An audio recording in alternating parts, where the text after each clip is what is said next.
We are living in extremely difficult times. As I said, I'm afraid that anyone who is sitting there, waiting for 2012, 21st or 3rd of December might be caught napping, because some of these might happen prior to that. And anyway, nothing is going to happen on 21st, 23rd of December 2012, nothing at all, unless some of these things happen to occur with it. The Mayans never said it would. It's just that people have capitalized on it and made it out to be either something wonderful or something, that's all going to happen on a certain neat and tidy date in the calendar. It's not. So, what should we do? What can we do to protect ourselves? So now there's loads of works that tell you what you could do on a practical level to ensure your security. My good friend Dr. Brooks Agnew, who spoke to you on Friday, has an excellent section in his book on practical arrangements about the supply of food and supply of water and so on. Everyone would be very wise, as they do in some countries, to make sure that you've got a decent supply of food stored away. I mean, my own teacher, Ranta, has been preaching this for the last 25 years or more. It would be very, very foolish not to have some supplies on hand for a long period when the stores mightn't be able to supply us, or the burger stands mightn't be able to feed us. I remember when my book on herbs was published in December 2007, I went down to Portland to do a blitz of some bookstores arranged by the publishers, and on my way down there, a very heavy storm occurred, and the freeway, I-5, was flooded to a depth of 10 feet near Chihills, about 20 miles from where I live. And what I didn't know was that most of the trucks that supply Seattle and Olympia and the major cities in the Northwest all come from California, more or less, and they couldn't get through. And some of the stores in Seattle were running short of very basic food items within 2 or 3 days. Not to speak of a longer outage, which wouldn't be just a flood, obviously, but something much more serious. So you'll be well advised to have medical supplies, food, above all water, clothing, if there's a large occurrence, which I didn't touch on at all because there's only so much time today, like the blowing up of the supervolcano, for instance. So there were 2 programs then that Jesus had to do. There are 2 programs that you and I have to do. And if you don't attend to one, you can't do the other. If you don't get the old junk out, it's still alive and well and functioning there. The natural state of the universe is abundance. Abundance. And it's so hard for you and me to realize that, because we are accustomed to think in what I call somewhere the trance of scarcity. We have hypnotized ourselves into thinking that things are scarce, that there's only so much to go around, and that if I don't get my stuff first, someone else will get it and I'm going to be left short. So this leads to all of the issues that divide our society today so awfully, such as greed, competition, and trying to overcome and compete. Even our children's games are all about competition, defeating someone else. And that all comes from a conviction that things are scarce. They're not.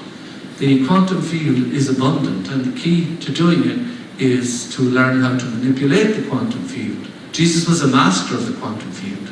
He didn't come to be a suffering savior, but to teach us how to be masters as well. And so then we see the basic reality behind the quantum mechanics and quantum physics, that a thought produces what we pictured in the thought. Obviously, saying that the basic component of which everything is made is in fact thought. It's logical that it would happen. And the trouble, I remember when we were doing What the Bleep, I think I said something which caused me more trouble from people afterwards than anything else. That I said positive thinking is, for the most part, just a thin smear on the top of a vast boiling cauldron of negative thought. And we think we've changed what is actually generating in the quantum field. We haven't even touched it. So that's why it's so illusory. And people often say to me, oh, I've been thinking very positively all my life. And then I would say, well, how come you have a heart problem? How come you have migraine? How come you have a fungus infection or diabetes or cancer. Because if you were thinking positively all your life, you would have none of these things right now.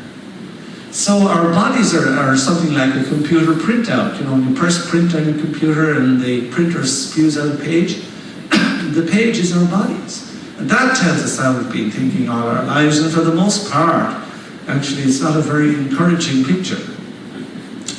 So given the number of problems our bodies have with sickness and infirmity, and how that mirrors our fundamental thoughts or mindset, how can we go about changing this? And as I said, this is a matter of urgency because of the crisis that we're going to face. Storing food and water supplies, clothes, medicines, etc. obviously are excellent things and urgent things to do, but they only take us so far. We need to do something much more urgent, which we should have always been doing, because this process is our birthright. So what kind of thoughts produce reality, or what kind of thoughts will produce reality different from the unsatisfactory one I've already created? I mean, you don't need to go anywhere to learn how to create reality. You have been doing it since the day you were born. The problem is, look what we've been doing. I mean, the biggest problem of our world today is victimization, the conviction of victimization, the conviction of scarcity. And that totally undermines our power, which is in the next seal or the next chakra. So how can I change the realities that plague us? Sickness, infirmity, aging, luck, or bad luck. If you could master the control of those things in your life, wouldn't you say then you've mastered real power? Just like the person who dived into that crocodile pool, knowing nothing about what he faced, but knowing that nothing could happen to him or her, that he himself had not deeply accepted in quote-unquote terms of God within. So sickness, infirmity, aging, luck or bad luck would not have a place in our lives anymore. If we ever wanted those abilities, we need them now. So what kind of thoughts produce reality? Those that have been accepted into the program of the God mind, or I call it the superconscious mind. And I'm not using that term, let me state it here now, in any sense of Freudian or Jungian analysis. So I'm just using it in another sense. The superconscious brain and mind is what we need to look at. And the conscious brain occupies about 17% of the brain mass, according to the neuroscientists. The superconscious occupies the remainder, 83%. The conscious brain controls 2 to 4% of our perception and behavior. So most of our perception and behavior is controlled by the superconsciousness, 96 to 98%. The conscious brain can process 2,000 bytes of information per second, still well ahead of the fastest computers. But the God brain can process that's not a typo, 400 billion bytes per second. Now obviously it makes sense that this is the entity within our makeup that we ought to be in much more close contact or control with, right? And this is the peanut brain here, the conscious brain, which we think is everything. And I couldn't do this to scale because the room wouldn't hold the superconsciousness to scale. But that's what we're dealing with here. And all, as I said, all of our movements of self-help over the last 50 years have focused here, including the law of attraction and positive thinking, etc. And yet here's the one that accomplishes. So there was no hope from the word go. So our reality is changed by the way we focus on the quantum field. And it's the superconsciousness, this big one you saw here, that programs the quantum field. This is the fatal flaw in things, for instance, like those self-help movements I mentioned. So we have to work through the superconscious mind.